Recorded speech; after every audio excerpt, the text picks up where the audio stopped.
Bismillahirrahmanirrahim. Assalamualaikum warahmatullahi wabarakatuh.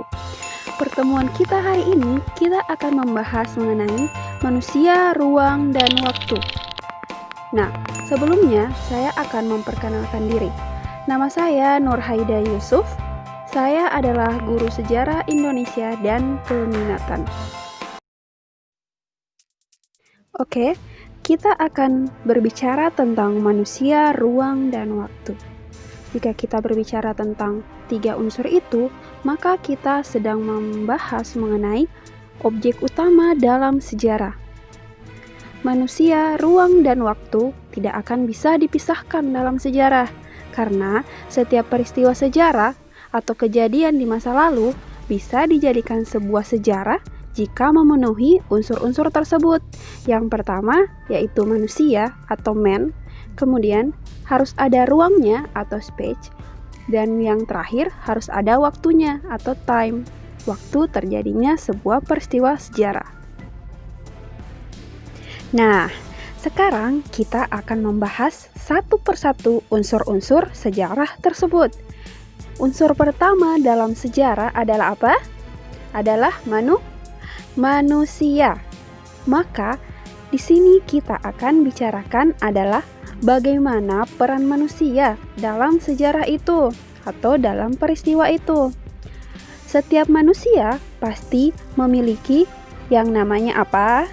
Memiliki namanya kisah. Semua orang itu memiliki kisahnya sendiri, memiliki peristiwanya sendiri, sehingga dapat dikatakan adalah apa? Setiap manusia memiliki sejarahnya sendiri. Terus ada siswa yang bertanya, Bu, kan saya bukan sejarawan, Bu. Jadi saya tidak akan mungkin punya sejarah. nah, kalau kamu tidak punya sejarah, maka kamu tidak akan hidup. Karena apa? Karena unsur pertama dalam sejarah adalah manusia. Dan setiap manusia pasti punya sejarah atau kisahnya sendiri. Dalam sejarah, manusia bisa bertindak sebagai objek maupun subjek dalam sejarah. Jika manusia bertindak sebagai objeknya, berarti manusia itu ikut terlibat dalam kejadian atau peristiwa sejarah itu. Kemudian, kalau manusia sebagai subjeknya, berarti manusianya yang menulis sejarah itu. Karena ketika manusia menjadi subjek sejarah, berarti setiap tindakan yang dilakukan manusia itu akan menentukan arah kesejarahannya. Bagaimana manusia itu menunjukkan bentuk perubahannya, bagaimana manusia itu bisa menunjukkan perkembangan aktivitas manusianya, seperti itu dalam ruang dan waktu tertentu. Ibu kasih contoh, misalnya pembacaan teks proklamasi. Ada manusianya dong. Manusianya itu siapa? Siapa yang memproklamirkan kemerdekaan? Siapa yang membaca teks proklamasi? Yaitu siapa? Insinyur Soekarno. Nah, sekarang sudah tahu kan unsur pertama dalam sejarah yaitu manusia. Oke, kita beralih ke unsur kedua dalam sejarah yaitu ruang.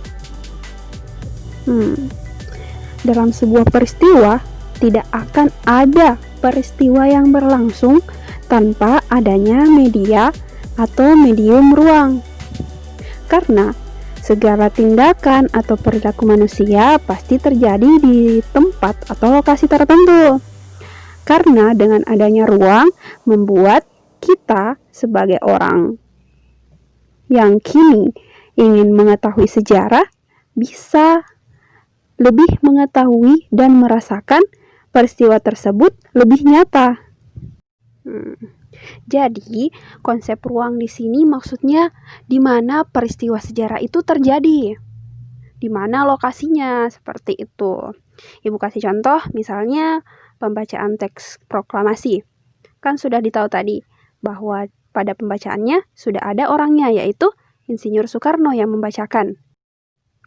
Kemudian, kalau peristiwa proklamasi itu mau dikatakan sejarah, pasti harus ada tempatnya dong. Siapa yang tahu di mana proses pembacaan proklamasi itu berlangsung? Di mana? Ayo. Ya, di Jalan Pegangsaan Timur nomor 56. Sekarang sudah tahu kan konsep ruang itu? Yaitu tempat terjadinya peristiwa sejarah.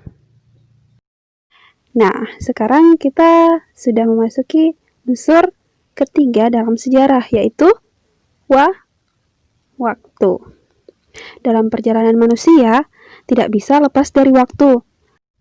Dan masa lampau atau masa lalu itu bukanlah sesuatu yang final, karena waktu itu kan tidak bisa berhenti ataupun tertutup, karena waktu itu terus berproses. Kemudian apa? Waktu itu terus mempengaruhi kehidupan pada masa itu, masa kini, dan masa yang akan datang atau masa depan. Ibu kasih contoh konsep waktu. Kita ambil contoh seperti di atas itu pembacaan teks proklamasi. Kan kita sudah tahu, orang yang membacakan teks proklamasi adalah Insinyur Soekarno. Kemudian ruangnya kita juga sudah tahu. Di mana lagi? Di Jalan Pegangsaan Timur nomor 56. Kemudian waktunya kapan? Ayo. Jadi waktunya itu pada tanggal 17 Agustus 1945 dan jam tepatnya yaitu pada pukul 10 pagi. Sekarang bisa kita simpulkan kan? Jadi manusia itu bisa sebagai objek dan subjek dalam sejarah atau pelaku dalam sejarah. Kemudian ruangnya itu adalah tempat terjadinya peristiwa sejarah. Kemudian waktunya itu menunjukkan detik, menit, jam, tanggal peristiwa yang terjadi di masa lalu. Nah, sampai sini dulu materi kita pada hari ini. Untuk quotes hari ini adalah sejarah manusia adalah sejarah sepatu. Sejarah tentang tempat di mana ia pernah berpijak dan menjejak. Terima kasih. Assalamualaikum warahmatullahi wabarakatuh.